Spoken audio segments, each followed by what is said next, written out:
Hello students, अब हम पढ़ेंगे some basic concept about optical isomerism. Optical isomerism है, उसके बारे में कुछ बेसिक कंसेप्ट्स जो हैं उनके बारे में हम पढ़ेंगे।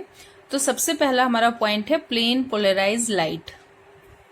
सच a beam of light which has vibration only in one plane is called plane polarise light. Means light का एक ऐसा बीम जिसमें कि जो लाइट की वाइब्रेशन है वो खाली एक ही प्लेन में हो। जैसे फॉर एग्जांपल हम इस डायग्राम से समझ सकते हैं कि जो ऑर्डिनरी लाइट है उसकी वाइब्रेशन सभी डायरेक्शन में है, लेकिन जब इस लाइट को निकोल प्रिज्म जो है उसमें से पास किया जाता है तो लाइट की जो वाइब्रेशन अब हम देख रहे हैं कि ये एक ही डायरेक्शन में है। तो ऐसे डायरेक्शन को हम, ऐसी जो लाइट है इसको हम प्लेन पोलराइज लाइट बोलेंगे, क्योंकि इसकी वाइब्रेशन खाली एक ही डायरेक्शन में है। नेक्स्ट है optical activity. Such substance which can rotate the plane of polarise light are called optically active substance. वो सब्सटेंस जो कि प्लेन लाइट के जो प्लेन है उसको रोटेट कर देते हैं उसको ऑप्टिकली एक्टिव सब्सटेंस बोलते हैं। And the property of a substance to rotate the plane of polarise light is called optical activity. और उन सब्सटेंस की प्रॉपर्टी कि वो लाइट को रोटेट कर सकते हैं, इस प्रॉपर्टी को बोलते हैं optical activity. Polarimeter. Polarimeter, the angle through which the plane of polarise light is rotated is measured by an instrument called a polarimeter. Polarimeter एक इंस्ट्रूमेंट होता है जिससे कि जो जितने एंगल से वो लाइट को रोटेट करते हैं उस एंगल को मेजर करता है। तो लाइट के रोटेशन के जो एंगल है उसको मेजर करने वाले इंस्ट्रूमेंट को बोलते हैं polarimeter. A substance which rotate the plane of polarise light towards right. अगर कोई सब्सटेंस जो है वो लाइट को, प्लेन ऑफ पोलराइज लाइट है उसको कौन से डायरेक्शन में, राइट डायरेक्शन में रोटेट करता है और in the clockwise direction. Clockwise means घड़ी के डायरेक्शन में, घड़ी की सुई जो है जिस डायरेक्शन में मूव करती है तो क्लॉकवाइज डायरेक्शन में उसको रोटेट करते हैं, इज कॉल्ड डेक्स्ट्रो रोटेटरी। और इसको प्लस से शो करते हैं और डी से इसका symbol D means dextrorotatory show करते हैं। On the other hand, if a substance which rotates the plane of polarized light in anti-clockwise direction is known as levorotatory।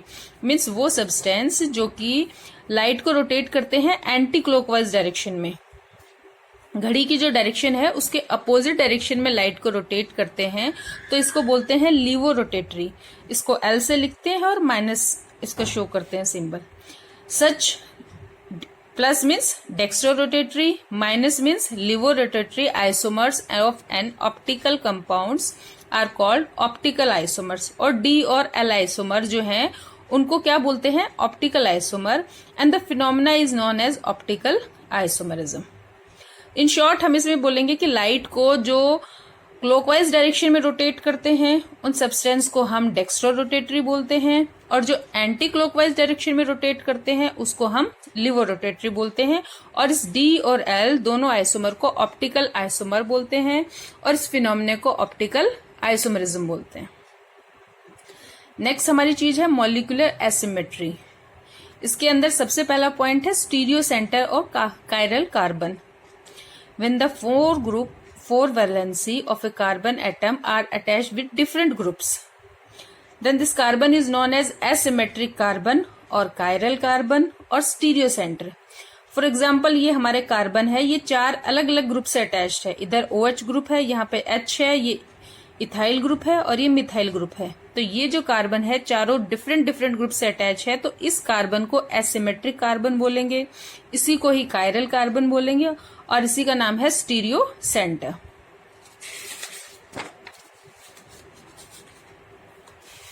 अब अगर हम इसकी मिरर इमेज देखते हैं तो मिरर इमेज में अगर हम देखते हैं कि objects which are non superimposable on their mirror image are called chiral. इसकी जो इमेज है हम देखते हैं, इसको इसके ऊपर उठा के रखते हैं तो देखते हैं कि ये इसके ऊपर सुपर इम्पोज नहीं होता है, तो ये अपनी मिरर इमेज पे नॉन सुपर इम्पोजिबल है। तो ऐसे कंपाउंड्स को कायरल बोलते हैं। And the property of non super imposable is called chirality. और अगर वो कंपाउंड्स जो कि अपनी मिरर इमेज पर सुपर इम्पोज हो जाते हैं तो उनको एकायरल कंपाउंड्स बोलते हैं।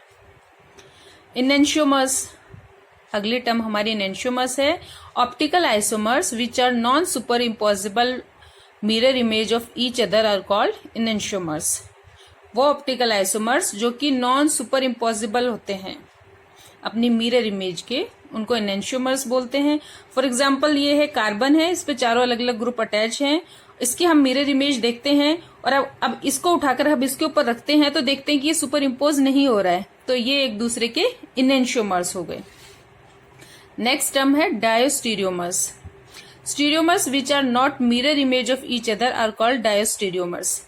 ये स्टीरियोमर्स जो कि एक दूसरे के मिरर इमेज ही नहीं होते हैं उसको डायोस्टीरियोमर्स बोलते हैं।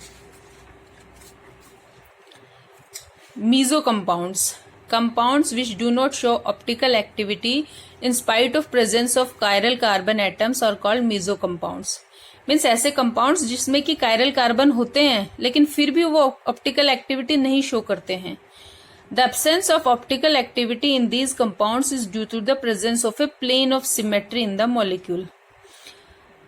इनके अंदर जो ऑप्टिकल एक्टिविटी है वो किस वजह से नहीं होती, क्योंकि इनके अंदर एक प्लेन ऑफ सिमेट्री मिलता है, मॉलिक्यूल के अंदर प्लेन ऑफ सिमेट्री मिलता है। For example meso tartaric acid, ये हमारा मीजो टार्टरिक एसिड है। अब इसके अंदर ये कार्बन है, ये भी कायरल है क्योंकि इस पे 4 अलग अलग ग्रुप अटैच है, ये कार्बन है, ये भी कायरल है क्योंकि इस पर 4 अलग अलग ग्रुप अटैच है, लेकिन इसके अंदर एक प्लेन ऑफ सिमेट्री मिलता है। मीन्स इससे अगर हम इसको देखते हैं तो दोनों ग्रुप जो है वो सेम है, अबव साइड में और लोअर साइड में, तो इसमें एक प्लेन ऑफ सिमेट्री मिल गया। और compound is optically inactive due to internal compensation because rotation caused by the upper half of the molecule is cancel by the rotation of lower half. ऊपर वाले molecule जो है उसके से जो रोटेशन होगी और नीचे वाले मॉलिक्यूल है उससे जो रोटेशन होगी, दोनों एक दूसरे के अपोजिट हैं जो कि एक दूसरे के रोटेशन को कैंसिल कर देती हैं, इसलिए ये जो कंपाउंड है वो ऑप्टिकली एक्टिव नहीं होते हैं। इस फैक्टर को बोलते हैं इंटरनल कंपनसेशन। नेक्स्ट हमारा टॉपिक है racemic mixture. A mixture of equal amounts of 2 D और L, D for dextrorotatory, L for levorotatory, D और L in enantiomer is called racemic mixture. Means एक ऐसा मिक्सचर जिसमें कि दोनों हमें इक्वल अमाउंट में मिलते हैं, डेक्स्ट्रो और लिवोरोटेटरी दोनों 50-50% इक्वल अमाउंट में मिलते हैं, तो वो जो मिक्सचर है वो रेसिमिक मिक्सचर होगा, जिसको कि प्लस माइनस दोनों इस तरह से शो कर देते हैं DL। और the process of conversion of one enantiomer into A racemic mixture is called racemisation. और वो जो प्रोसेस जिससे कि एक एनेंशियोमर को उसके रेसिमिक मिक्सचर में कन्वर्ट कर दिया जाए तो इसको रेसिमाइजेशन बोलते हैं। Next is the retention. Retention क्या होता है? When a chemical reaction is carried out on a achiral molecule if the product have the same configuration as the reactant is known as retention of configuration. Means की कोई chemical reaction होती है उसमें achiral compound जो है वो react करता है और जो प्रोडक्ट बनता है उसका कॉन्फ़िगरेशन और रिएक्टेंट का कॉन्फ़िगरेशन दोनों का सेम होता है, तो इसको रिटेंशन ऑफ कॉन्फ़िगरेशन बोलते हैं। फॉर एग्जाम्पल इसमें दिखा रखा है कि ये जो रिएक्टेंट है हमारा 2-मिथाइल ब्यूटेन 1-ऑल और इसके HCl से रिएक्ट करने पर 1-क्लोरो-2-मिथाइल ब्यूटेन, दोनों का जो कॉन्फ़िगरेशन है वो सेम रहता है, तो इसको इन्वर्जन ऑफ कॉन्फ़िगरेशन इसको रिटेंशन ऑफ कॉन्फ़िगरेशन बोलते हैं। Next is inversion of configuration. जब हमारा कॉन्फ़िगरेशन रिवर्स हो जाता है, उल्टा हो जाता है, तो इसको इन्वर्जन ऑफ कॉन्फ़िगरेशन बोलते हैं। When the product form by a reaction has inverted configuration is known as inversion of configuration. Next term is racemisation. If both the products form in 50-50 mixture, which both the products D and L, dextro and levo product जो हैं दोनों 50-50 mixture में बनते हैं, equal amount of the process, then called racemization, and the product is called optically active। जो हमारा ऐसा product बनेगा जिसमें कि दोनों D और L मिक्सचर दोनों इक्वल अमाउंट में होंगे, तो वो जो प्रोडक्ट बनेगा वो ऑप्टिकली इनएक्टिव होगा और इस प्रोसेस को हम रेसिमाइजेशन बोलेंगे।